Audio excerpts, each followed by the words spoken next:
Samantha is fabulous, flirty, and fun, so it was quite a shock when she decided to flirt with Big and he turns her down. I couldn't help but wonder, why didn't Big go out with Samantha? Hello there, and welcome to my channel, where I analyze and talk about TV shows that I like. Around here, the curtain is blue for a reason. There's always a reason. Let's discuss. Now keep in mind that these are just my thoughts from the evidence that I've pieced together. I'd love to hear your thoughts in the comments down below. I love chatting. Let's dive in. If you're familiar with online discussions about Sex in the City, you'll see this question come up repeatedly. Why is Carrie with Big? Why is Big with Carrie? Why did they keep breaking up?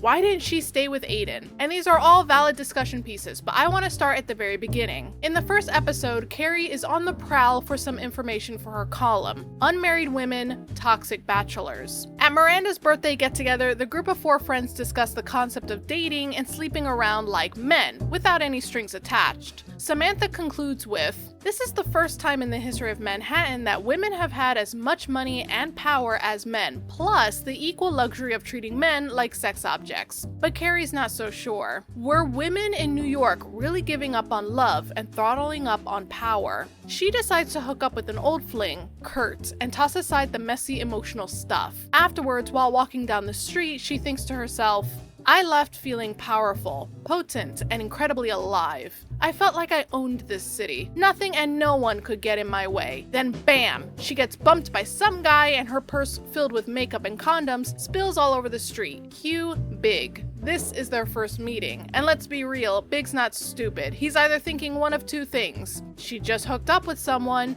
or she hooks up with a lot of people, hence the need to carry around a purse filled with condoms. This is a moment where Carrie was feeling really in control of her sexuality, and she felt like she had gotten some great research for her column. She left Kurt's apartment feeling proud of herself, but then, as if the universe suddenly decided to humble a woman for daring to feel sexual, Big comes in and almost laughs in her face in a very, typical busy New Yorker, no time for romance. And really, who does he think he is? Carrie has nothing to be ashamed of in this moment. She's carrying around protection for herself and any partner she's with. She's being responsible, and if it was a man that dropped a condom on the sidewalk, nobody would look down on him. Over the course of the show, we see Big, time and time again, paired up with a date, a hookup, a girlfriend, a fiance, a wife. He's been with lots of women, and it's not like he was seriously interested in every woman he was with. We learn in the second episode, after running into Carrie, this conversation happens. What are you writing about this week?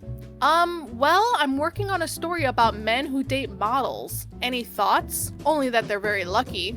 So what have you discovered about these men who are dating models? Well, I'm discovering that some of them treat it as a competitive sport, and others I think just need the validation. And probably others just have a thing for exceptionally beautiful women. In walks a gorgeous model, Misha, who is Big's date. They walk off and continue the evening together. Now, I see a lot of people say that Big was always the romantic type, and he didn't just sleep around, but I don't think that's true. I think he wanted to be the romantic type. I think he wanted other people to believe he's the romantic type, and I believe he tried his best to be the romantic type. I believe Big wanted to be the big hotshot who is successful at his job, has tons of friends, has a beautiful wife, has a beautiful apartment, and every time he walks into a room, it lights up because everyone just loves seeing him. He wanted to be a big shot so badly. He ended up being infamous for a lot of the wrong reasons though. Where is that romantic, old money, classy side that we're supposed to see? You know, the side that people see when they post online about how it should have been Big and Charlotte, not Big and Carrie. The side where when Carrie asks if he's ever been in love and he responds abso-fucking-lutely, we're supposed to believe that this guy has a huge heart and is just waiting for the right one to come along so he can sweep her off her feet. I don't know where that version is. Should we ask his first wife who he cheated on? Or should we ask his second wife who he cheated on? Which brings me back to the original question of this video. Don't worry, I didn't forget. Why didn't Big ever date Samantha? Why not Samantha? While doing research for this video, I found a lot of discussions with possible reasons. Number 1, he's not attracted to her.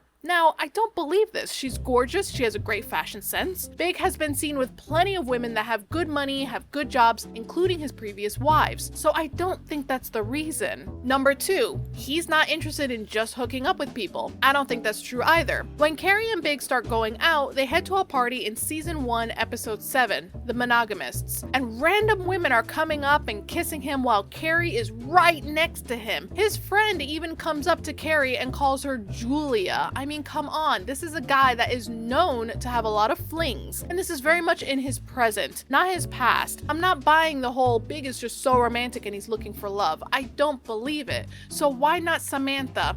I will tell you, it's because he already knows Samantha. He already knows that she's in PR. He already knows that a lot of people know her and know about her, and he knows people at his job that have been with her, and they all talk about it like a little boys club, and he's not interested in being the talk of the town. See, it's one thing to sleep with someone that you're embarrassed of, and it's another thing to sleep with someone that you're embarrassed of and everybody knows about it.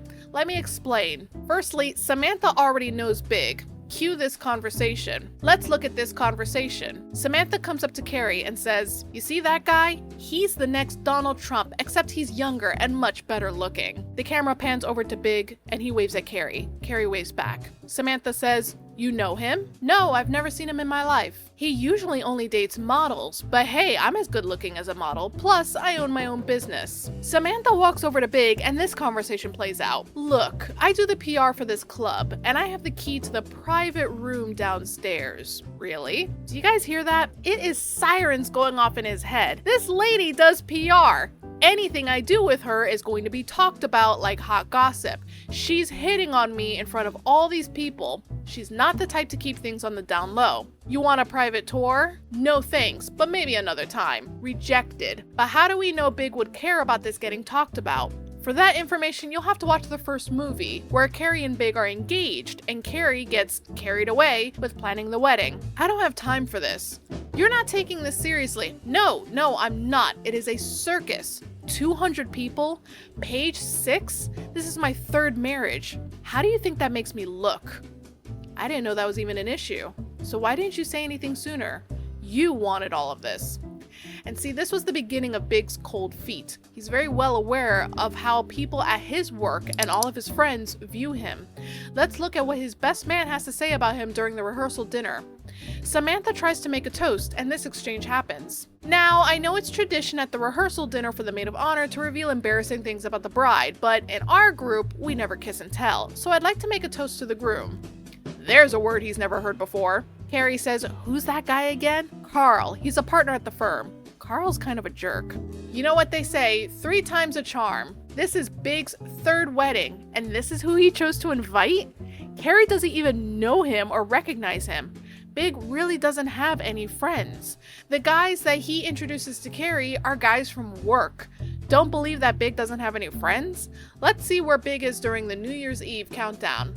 Sitting alone. We never see Big hanging out with actual friends. When Carrie and Big make up and they do end up getting married, they all grab breakfast, and it's this lighthearted scene, we're all one big family moment. But look at who is at the table. It's all of Carrie's friends and their significant others. For someone like Big, his work and his friends are the same thing. If something affects his work, it's going to affect his friends, his connections, his social status, and we know from that line of, "How do you think this makes me look?" that his social status is incredibly important to him. Now, we are introduced to Jack in season 1, episode 4, but Big just seems embarrassed by him the whole time, and it seems like Jack just tagged along to get drinks with Carrie without Big really being okay with it because he felt guilty since Jack is going through a hard time with his divorce. Big says to Carrie, "Look, he called me crying." So, back to Samantha. She never had a chance with Big. She's well known in his circles and she has a reputation that he doesn't want to be associated with.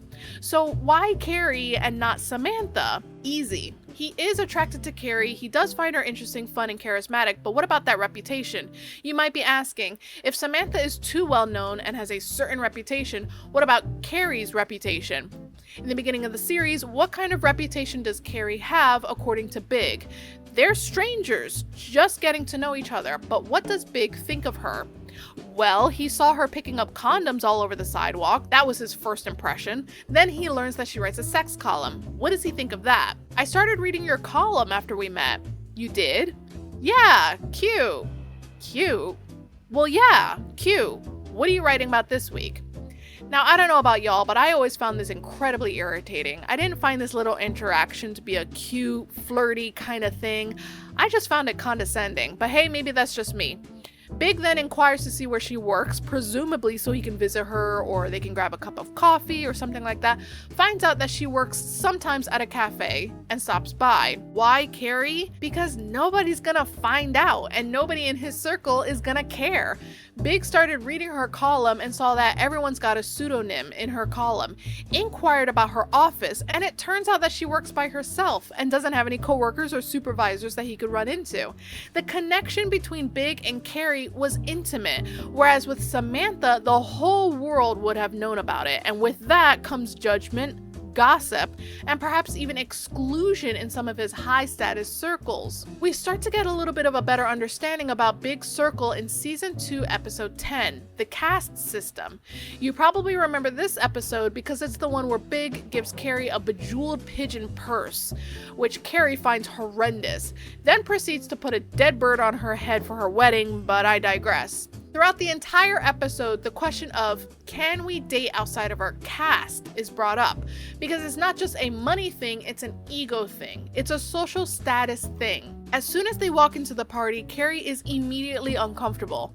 Ugh, I hate Park Avenue. It's like being in a foreign country. Just think of me as your passport, baby. Big is immediately comfortable. He's scanning the room to look for the hostess, and as the camera is scanning the room, we can see something familiar.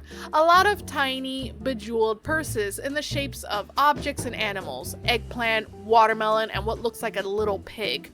This is Big attempting to bring Carrie into his social status, into his social circles, because he views Carrie as someone that can adapt and fit in, as long as he guides her a little. But this is him admitting that she's not in the same class as him.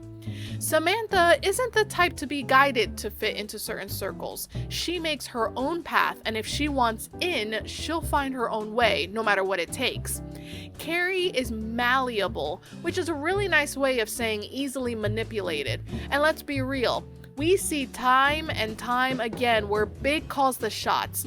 Big decides where the relationship goes, if there even is a relationship, if she gets invited to Paris, if they get married. He's the big shot, and guess what? So is Samantha.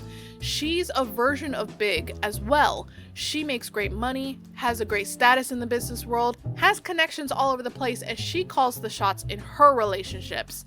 Big was never going to give Samantha a chance because he saw a version of himself and he knew that that meant trouble. Thanks a ton for watching my video. I'd love to hear your thoughts about Big x Samantha. Leave some comments down below so we can chat about it, and drop a subscribe if you want to see more videos like this. If you have some suggestions for the next video, feel free to suggest them in the comments as well. Thanks for watching. See y'all next time.